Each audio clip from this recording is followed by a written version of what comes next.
ইমাম মালিক, ইমাম শাফি, এই চারজন ইমাম। তার মধ্যে ইমাম মালিক রহমতুল্লাহ আলাইহি, যিনি 22 বছর মসজিদে নববীর খেদমত করেছেন, তিনি ইমাম ছিলেন 22 বছর।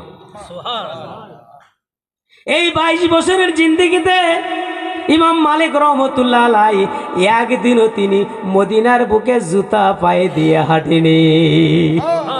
তাকে জিজ্ঞাসা করা হলো, এত প্রখর রোদের মধ্যে আপনি খালি পায়ে হেঁটে যাচ্ছেন?